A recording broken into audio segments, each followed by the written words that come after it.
and welcome back to my YouTube channel Truly Twisted. So कैसे हैं आप सब? आई होप आप सब अच्छे होंगे। मैं एकदम मस्त हूँ। मस्त तो नहीं पर लेकिन थोड़ा सुधार आ गया है मेरे आवाज में अब। आप सबको पता चल ही रहा होगा। सो ये वीडियो काफी इंटरेस्टिंग होने वाली है क्योंकि ये वीडियो है वर्ल्ड अफेयर्स का। ये वीडियो का टाइटल है Indian domination, why most major companies have Indians as their CEO. जैसे कि आप सबको अभी लेटेस्ट न्यूज पता चल ही गया होगा कि ट्विटर के सीईओ चेंज हो गए हैं एंड वो एक इंडियन है। एंड इसके बाद से बहुत ज्यादा ही ट्वीट हो रही है एंड न्यूज पे आ रहा है कि most of the companies have Indian as their CEO. अब पता नहीं क्या है इस वीडियो में। चलिए जल्दी से चलकर इस वीडियो को देखते हैं। So guys, let's begin the video. What the mess? नमस्कार and I welcome you all to world affairs. मैं हूं प्रशांत धवन। नाउ ये जो ट्वीट आप अपने सामने देख रहे हैं आज के समय वायरल हो चुकी है। यहाँ पर Patrick Collison, Patrick by the way मैं आपको ये बता दूं, ये सीईओ हैं ऑफ स्ट्राइप। स्ट्राइप अपने आप में बहुत बड़ी कंपनी है, पेमेंट्स रिलेटेड जो सॉफ्टवेयर है ये लोग डेवलप करते हैं। इन्होंने यहाँ पर यह कहा कि आज के समय गूगल, माइक्रोसॉफ्ट, एडोबी, IBM, पैलो ऑल्टो नेटवर्क्स, उसके अलावा अब तो ट्विटर भी, इन सब के जो चीफ एग्जीक्यूटिव ऑफिसर है सीईओ, ये अब इंडियन है। मतलब कि जो इंडिया में पैदा हुए थे अब यूएस में आ चुके हैं। ये लोग अमेरिका की जो मेजर कंपनीज हैं इनको संभाल रहे हैं। और आगे कहते हैं कि बहुत अच्छा लगता है ये देखकर कि इंडियंस ने कितनी सक्सेस हासिल करी है और अमेरिका कितनी अपॉर्चुनिटी देता है इमिग्रेंट्स को, बाहर के लोगों को अपने देश में आके काम करने के लिए। और इस ट्वीट के रिस्पॉन्स में दुनिया के जो सबसे अमीर व्यक्ति हैं इलॉन मस्क, इन्होंने भी ये कहा कि बिल्कुल यूएसए बहुत ज़्यादा बेनिफिट करता है इंडियन टैलेंट से। अब यहाँ पर आप कहोगे मगर ये कोई ऐसा टॉपिक है जिसको लेकर हम जश्न मनाएं, जिसको लेकर हम खुश हो, क्योंकि घूम फिर के हमारा टैलेंट हुआ क्या है कि हमारा टैलेंट जो इंडिया में काम कर सकता था, जो इंडिया में कंपनीज क्रिएट कर सकता था, वो इंडिया से बाहर चला गया और अब यूएसए में जो इनकी मेजर कॉरपोरेशंस हैं उनको संभाल रहा है। तो सैड बात है, ब्रेन ड्रेन हो रहा है। ब्रेन ड्रेन को लेकर हम खुशियां क्यों मनाएं? देखिए एक टाइम पर बिल्कुल ऐसा होता रहा मगर आज के समय ये काफ़ी हद तक रुक चुका है। पिछले 6 से लेकर 7 साल में आप अगर देखो तो इंडिया में जो स्टार्टअप कल्चर शुरू हुआ है, स्टार्टअप इंडिया, स्टैंड इंडिया के अंडर इंडिया में आपने देखा होगा बहुत सारी स्टार्टअप कंपनीज ओपन हुई है। मैं खुद आज के समय अनअकैडमी आप अगर देख लो एक स्टार्टअप का एग्जांपल है। ऐसी बहुत सी स्टार्टअप कंपनीज इंडिया में खड़ी हुई हैं। आज के समय इनकी वैल्यूएशन बिलियंस ऑफ डॉलर्स में जारी है और धीरे धीरे अब हम देख रहे हैं कि इंडिया अपना टैलेंट रिटेन करने की तरफ फोकस कर रहा है। कई इंडियंस हैं जो बाहर जाने के सिवाय ये सोचते हैं कि क्यों ना इंडिया में हम एक बहुत बड़ी कंपनी बनाएं, हम इंडिया में एप्स डेवलप करें, इंडिया में कंपनीज बिल्ड करें। तो अब धीरे धीरे मैं कहूँगा उस एस्पेक्ट में इंप्रूवमेंट आई है। मगर ज़्यादातर आज के समय जो यूएस कंपनीज के सीईओ आपको मिलेंगे वो इंडियन अमेरिकन एक्चुअली यूएसए पहुंच गए थे या तो 1990s में, 1980s में या फिर अर्ली 2000s में। और इस वीडियो में हम जानने की कोशिश करेंगे कि इंडियंस इतना ज़्यादा सक्सेसफुल कैसे हो गए यूएसए में। और एक बार को चाइनीज गवर्नमेंट का जो माउथ पीस है उसने भी इसके बारे में क्या कहा था। ना पहले मैं आपको बता दूं कि आज के समय वो कौन कौन सी लीडिंग मेजर अमेरिकन कंपनीज हैं जिनके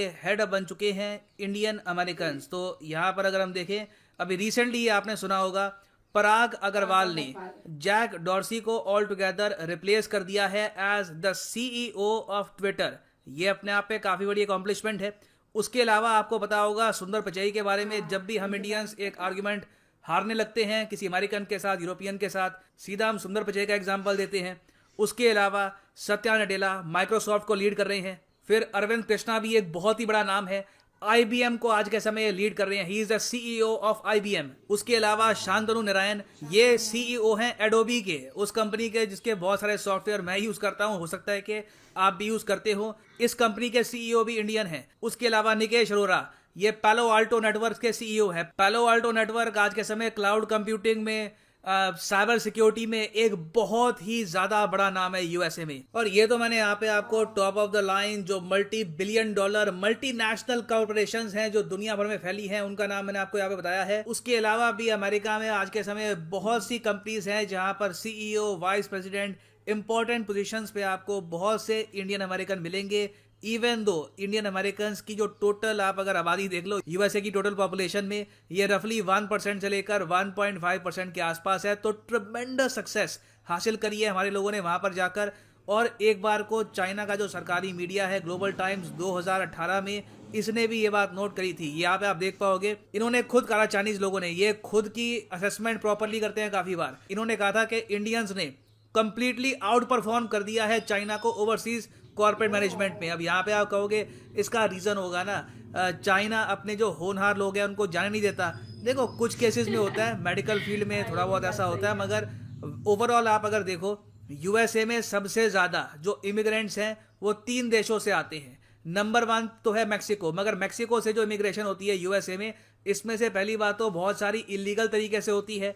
फिर उसके अलावा जो लीगल तरीके से भी होती है उसमें ज्यादातर लोग वर्कर्स होते हैं, या तो खेतीबाड़ी में हाथ बढ़ाते हैं या फिर ऑल टुगेदर स्किल्ड लेबर होता है, फैक्ट्री में काम करते हैं। कॉर्पोरेट लेवल के टॉप पर पहुंचने वाले मैक्सिकन जो यूएसए में गए हैं उनकी संख्या आपको बहुत जरा कम मिलेगी। फिर मैक्सिको के बाद सेकंड नंबर है चाइना का। बहुत से चाइनीज आज भी हर साल जाते हैं यूएसए में काम करने के लिए, कई चाइनीज यहीं पर बस जाते हैं।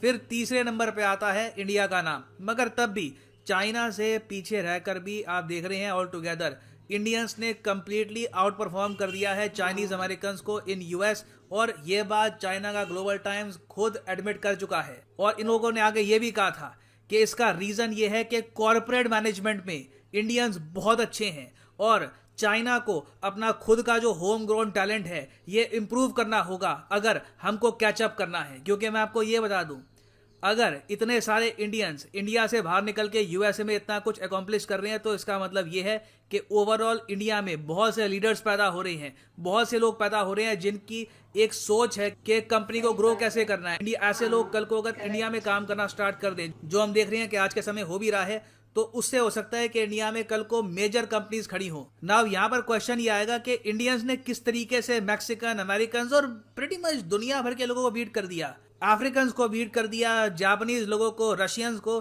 किसी भी नेशनैलिटी की इतनी डोमिनेंस आपको नहीं मिलेगी दुनिया की टॉप कंपनीज में जितनी इंडियंस की है। तो इसका रीजन क्या है? देखो रीजन बहुत सारे हैं। नाउ सबसे बड़ा रीजन तो यहाँ पर मैं ये कहूंगा कि इंग्लिश लैंग्वेज स्किल्स मैटर करती है। जो चाइनीज लोग जाते हैं चाइना से यूएसए में, उनकी लैंग्वेज स्किल्स उतनी ज़रा डेवलप होती नहीं है जितनी इंडियंस की होती है। बहुत से इंडियंस हैं जो आराम से अपनी इंग्लिश और ज़्यादा एक्सेंट के हिसाब से इम्प्रूव कर लेते हैं और आराम से अमेरिकन कॉर्पोरेट कल्चर में कम्युनिकेट कर पाते हैं। क्योंकि जब तक आप सामने वाले आदमी को अपनी बात सुनाओगे नहीं, बात नहीं कर पाओगे उससे प्रॉपरली, तब तक कैसे आप प्रमोशन पाओगे, कैसे आप कंपनी में अपने आइडिया शेयर करोगे। एक फैक्टर तो ये है। फिर एक और बहुत ही बड़ा फैक्टर है जो देखा गया है वेरियस कॉर्पोरेशंस में, परसवेरेंस। अब परसवेरेंस क्या होता है? परसवेरेंस होता है कि हार ना मानना, टिके रहना। ये बात इंडियंस में बिल्कुल मौजूद है और इसका मतलब ये नहीं है कि हम हार नहीं मानते, हम हारते नहीं है। कॉर्पोरेट कल्चर में इसका सिंपली मतलब ये है कि इंडियंस देखा गया है कि ज्यादातर एक कंपनी के साथ ज्यादा लॉयल रहते हैं बहुत ही लंबे समय तक। एक कंपनी के सीईओ बनने की वैसे काफी रिक्वायरमेंट्स होती है, उनमें से एक बड़ी रिक्वायरमेंट ये भी है कि आप उस कंपनी के साथ बने रहें बहुत ही लंबे समय तक, स्पेशली जब आप एक इमिग्रेंट है, आप बाहर से आए हैं। वेराज देखा गया है कि रशियन जब जाते हैं यूएस में काम करने के लिए तो एक टाइम पर बहुत सी कंपनीज चेंज करते हैं, फ्रस्ट्रेट हो जाते हैं एक जगह काम कर करके। चाइनीज लोगों के साथ काफी प्रॉब्लम होती है। इंडियंस उस मामले में मेंटली बहुत ज्यादा टफ है, वेट करते हैं, दे परसवियर और धीरे धीरे कॉर्पोरेट लैडर क्लाइम करते करते ये सीईओ बन जाते हैं। इसका एग्जांपल मैं आपको बताता हूं। नडेला साहब आज के समय माइक्रोसॉफ्ट को लीड कर रहे हैं। ऐसा नहीं है कि रातों रात इनको कहीं से भी पकड़ के सीईओ बना दिया। ये 2 दशकों तक माइक्रोसॉफ्ट में काम करते रहे, उसके बाद इनको सीईओ बनाया गया था। सुंदर पिचई का एग्जांपल आप अगर देखो तो 2004 से लगातार गूगल में काम करते रहे, तब जाकर सीईओ बने। इंदिरा नूरी जी का एग्जांपल आप अगर देख लो, हालांकि आज के समय पेप्सिको की सीईओ ये नहीं रही है, मगर एक टाइम पर जब ये सीईओ बनी थी उससे पहले इन्होंने 2 दशकों तक काम किया था पेप्सिको में, लॉयल्टी दिखाई थी कंपनी को। उसके अलावा एक बहुत ही बड़ा फैक्टर है ह्यूमिलिटी। जब तक एक ह्यूमन बीइंग में विनम्रता नहीं होगी, उसमें सीखने की इच्छा नहीं होगी, तब तक वो लाइफ में आगे बढ़ नहीं पाएगा। और जब ये ट्रेट आप टैलेंट के साथ, अपॉर्चुनिटी के साथ मिक्स कर देते हो तो बहुत अच्छे रिजल्ट देखने को मिलते हैं। उसके अलावा एक और बहुत ही बड़ा फैक्टर है ईजियर अडेप्टेशन। ये बात जो चाइना का सरकारी मीडिया उसने कही थी 2018 में कि इंडियंस अडेप्ट बहुत ही आसानी से कर लेते हैं। चाइनीज नागरिकों को आप देखोगे, फॉर एग्जांपल एक हटके एग्जांपल दे रहा हूं आपको। अब चाइना के लोग आज के समय धीरे धीरे पाकिस्तान की जो की लोकेशंस हैं वहां पे अपनी आबादी बढ़ा रहे हैं। ग्वादर के पास आप अगर देखो बहुत से चाइनीज सेटलमेंट्स बननी स्टार्ट हो गई और चाइना के लोगों को खुद का अपना एक स्पेस चाहिए होता है। इनकी अलग से कॉलोनी बनती है, वहाँ पे चाइनीज फूड आपको मिलेगा, चाइनीज वाइन आपको मिलेगी। उसको लेकर अभी रिसेंटली प्रोटेस्ट भी हुआ था। जापानीज लोग इंडिया में आते हैं, आपको पता होगा जापानीज लोगों के लिए इंडिया में अलग से टाउन बन रहे हैं। वहाँ पे सिर्फ जापानीज लोग ही रहते हैं, उनका रहन सहन अलग ही होता है, तो उनको एक अलग टाइप का ही चाहिए होता है। तो ये आप कह लीजिए स्ट्रॉन्ग पॉइंट नहीं है, ये कमजोरी है कि ये घुल मिल नहीं पाते आराम से। हाँ, इंडियंस का अलग ही हिसाब किताब रहता है, हम काफी इजीली अडेप्ट कर लेते हैं, दूसरे के कल्चर को समझ लेते हैं, और ये एक बहुत ही बड़ा फैक्टर है इंडियंस के टॉप पे पहुंचने का। नहीं तो आप अगर सोच कर देखिए, जापान और यूएस के रिलेशंस बहुत अच्छे हैं, तब भी ना के बराबर बहुत ही मुश्किल आपको देखने को मिलेगा कि जापानीज लोग यूएस में गए हों और वो कॉर्पोरेट लैडर चढ़ के सीईओ या फिर कंपनी के जो प्रेसिडेंट है, वाइस प्रेसिडेंट है, वो बने हों। तो देखिए, टैलेंट हमारे देश में मौजूद है। अब तक ये टैलेंट बाहर ही जाता रहा था, बाहर जाकर भी देश के लिए कुछ नाम तो कमाया ही है, मगर अब टाइम आ चुका है कि जो रेपुटेशन हमने अर्न कर ली है कि इंडियंस बहुत ही अच्छे कॉर्पोरेट कल्चर समझते हैं, अडैप्ट जल्दी कर लेते हैं, जल्दी सीखते हैं, सेम वही बातें हमको इंडिया में दोहराकर अपने जो स्टार्टअप्स हैं इनको स्ट्रॉन्ग करना होगा। और कोई बड़ी बात नहीं है कि भविष्य में आपको एक इंडियन माइक्रोसॉफ्ट दिखे, इंडियन गूगल दिखे, जो दुनिया भर में फैल जाए, दुनिया भर में नाम कमाए। That day is absolutely not far away at all. और फाइनली यहाँ पे मैं आपसे पूछना चाहूँगा कि क्या आपके हिसाब से हम कुछ और स्टेप्स उठा सकते हैं जिससे हमारा जो टैलेंट है इंडिया का, ये इंडिया में ही रहे, बाहर ना जाए। आपके हिसाब से what are the more steps that we can take? लिखेगा इसके बारे में कमेंट सेक्शन में, मैं जानना चाहूँगा आपका ओपिनियन। और फाइनली यहाँ पर मैं ये भी ऐड कर दूं कि आप अगर यूपीएससी एग्जाम की प्रॉपरली प्रिपरेशन करना चाहते हैं लाइफ में एक बार, तो यूपीएससी कोर्स अनअकैडमी का अवेलेबल है। कमेंट सेक्शन में जाओ, यहाँ पे आपको मिलेगा ये लिंक, इस लिंक पे करो क्लिक और यहाँ पे आप परचेज कर पाएंगे यूपीएससी का यूनिक कॉम्बो पैकेज, जिसके अंदर आप यूपीएससी प्रीलिम्स, मेंस, ऑप्शनल तीनों की तैयारी कर सकते हैं। ऑप्शनल ऑफ कोर्स आपकी चॉइस का होगा, history, geography, political science, which ever you choose. मगर ये अभी के लिए एक ऑफर चल रहा है यहाँ पर, जिसके अंदर आपको मिल रहा है heavy discount. The prices are quite low. ये डिस्काउंट आज रात 12 बजे खत्म हो जाएगा, प्राइसेस यहाँ पर फिर से बढ़ जाएंगे। उसके अलावा अगर आप आज में कोर्स परचेज करते हैं तो 3 मंथ्स आपको एक्स्ट्रा भी मिलेंगे in your total package. So अगर आपको ये कोर्स परचेज करना है, now is a great time to buy it.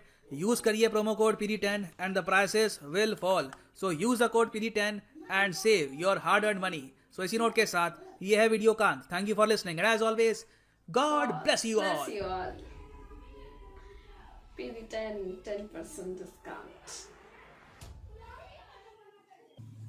I think the best जो हमारे यहाँ कर सकते हैं गवर्नमेंट, वो है इंडियन एजुकेशन सिस्टम को थोड़ा और अपग्रेड करना। एंड जो एजुकेशन सिस्टम है स्पेशली गवर्नमेंट सेक्टर्स के लिए, गवर्नमेंट स्कूल्स एंड कॉलेजेस में, वो थोड़ा और ज़्यादा इम्प्रूव हो जाए तो मे बी हमारे इंडियंस और भी अच्छा करे। बहुत मैं तो ऐसे चाहूंगी कि ऐसे बहुत लोग निकले हमारे इंडिया से एंड तरक्की करे खूब सारी। वैसे जलने वाली बात तो नहीं है अगर है हमारे भाई बहनों में से ही। वैसे इंडिया में स्टार्टअप्स तो बहुत सारी अभी स्टार्ट हो चुकी हैं एंड मोदी जी का भी कहना है मेक इन इंडिया। सो आप लोग भी कुछ करिए, कुछ तो बनाइए, कुछ तो करिए अपना स्टार्टअप स्टार्ट कीजिए, पढ़ाई पे ध्यान दीजिए एंड खूब तरक्की करिए जैसे कि ये सब कर ही रहे हैं।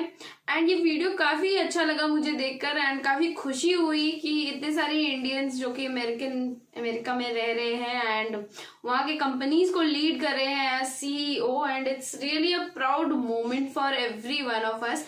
एंड मैं आशा करूँगी कि आप सब में से भी कोई ऐसा ज़रूर से तरक्की करे। सो आई होप आप सबको ये वीडियो अच्छा लगा होगा। अगर आप सबको ये वीडियो अच्छा लगा है तो प्लीज़ मेरे वीडियो को लाइक कर लीजिएगा। चैनल पे नए हैं तो चैनल को सब्सक्राइब कर लीजिएगा, बेल आइकन को भी प्रेस करना ना भूलें। वैसे कमेंट एंड शेयर जरूर से करें, मुझे अच्छा लगेगा। मिलते हैं आप सबसे अगले वीडियो में। Till then take care and bye bye.